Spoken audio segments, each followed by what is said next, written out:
Halo teman-teman kos-kosan, gimana kabar kalian? Baik-baik saja kan? Banyak penggemar Jujutsu Kaisen baru yang bingung bagaimana bisa Sukuna di episode 16 mengeluarkan teknik api. Padahal selama ini diketahui kalau teknik Sukuna adalah penebas. Tapi kenapa Sukuna bisa tiba-tiba mengeluarkan teknik api? Sayangnya Sukuna tidak ingin memberitahukan hal ini pada Jogo, karena memberitahukan teknik kutukan berarti memperkuat serangannya. Yap, karena Sukuna tidak ingin menghabisi Jogo dengan teknik api yang terlalu overpower. Jadi Sukuna lebih memilih diam, sehingga teknik api ini menjadi sangat-sangat misterius. Yap, jadi semua yang akan Abdikos jelaskan di video ini hanyalah sebuah teori. Oke, mari kita bahas beberapa teori kenapa Sukuna bisa mengeluarkan teknik api. Check out, check it bro.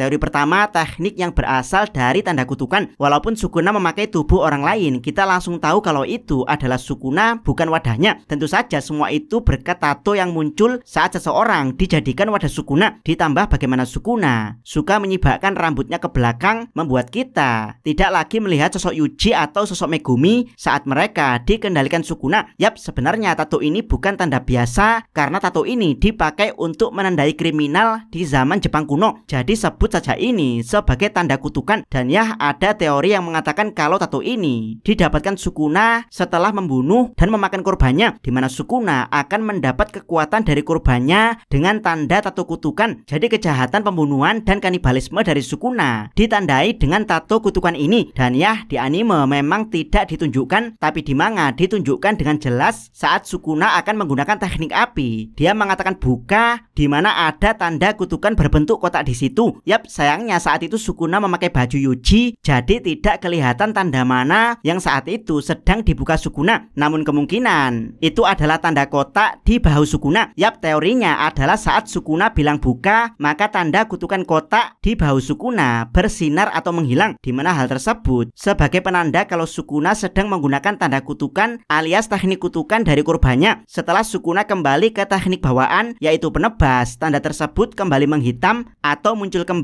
di tubuh Sukuna.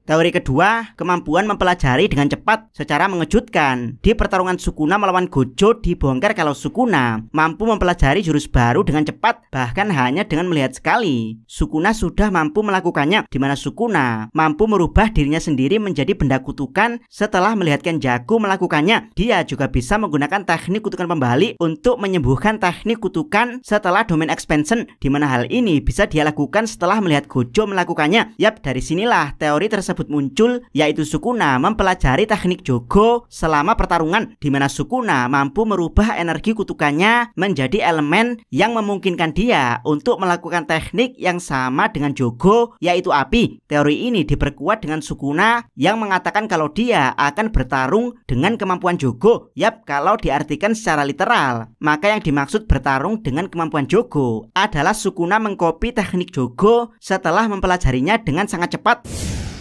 Teori ketiga, pelajaran selama ribuan tahun. Teori ini berhubungan dengan jari Sukuna. Yap, setelah Sukuna disegel di era Heian, di mana tubuh dan jari-jarinya dipisahkan, saat itulah muncul keterangan kalau jari tersebut tidak bisa dihancurkan bahkan oleh penyihir sekelas Gojo Satoru yang punya teknik purple, di mana cara satu-satunya untuk menghancurkan jari tersebut adalah membuat Sukuna bangkit kembali di kekuatan penuh 20 jari lalu membunuhnya. Bahkan ada keterangan kalau jari-jari tersebut menyerap energi kutukan dari tempat dia berada selama ribuan tahun. Yap, dari sini kita tahu kalau salah satu jari Sukuna berada di tubuh fingerbearer jembatan Yasuhachi, di mana salah satu teknik fingerbearer tersebut adalah panah energi kutukan. Yap, teori ini agak berhubungan dengan teori sebelumnya, yaitu saat jari Sukuna berada di tubuh fingerbearer, jari tersebut menyerap kekuatan dari fingerbearer sekaligus mempelajari tekniknya. Dan ya, saat jari-jari Sukuna dari tempat lain menyatu, saat itulah jari yang menyerap energi api dan jari yang pernah ada di tubuh fingerbearer dijadikan satu kekuatannya. Dan ya, jadilah teknik panah api Raja Kutukan milik Sukuna seperti yang teman-teman lihat saat digunakan untuk melawan Jogo. Atau mungkin elemen api Sukuna berasal dari energi kutukan Jogo yang membawa 10 jari Sukuna. Jadi jari Sukuna tanpa disadari Jogo sudah menyerap dan mempelajari energi kutukannya yang bersifat api.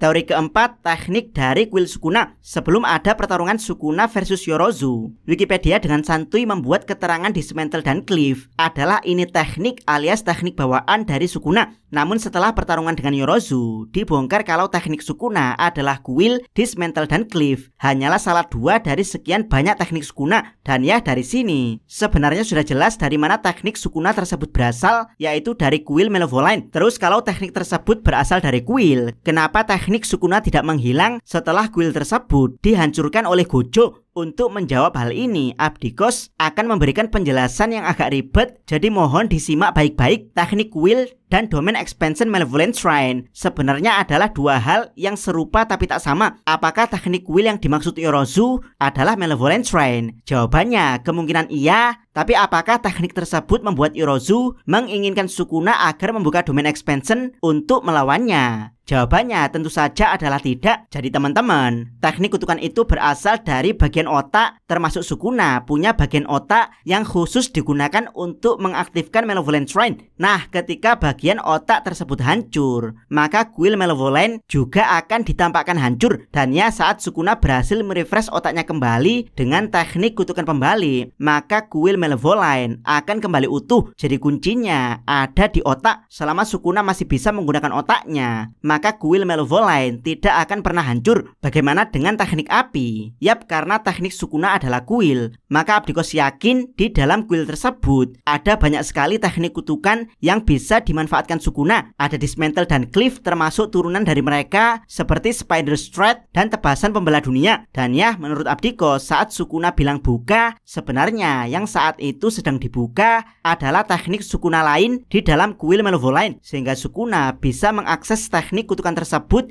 karena bagian otak yang menyimpan kekuatan kuil Malevolent masih utuh. Kasus ini mirip seperti bagaimana Sukuna mengakses kekuatan air dari Max 11. Dan jika teori ini benar, maka domain Malevolent Shrine Sukuna ke depan bukan hanya akan jadi domain penebas, tapi juga domain pembakar, yaitu Sukuna mengkombinasikan kuil jahat Malevolent bukan dengan Cliff dan Dismantle, tapi dengan api Raja Kutukan.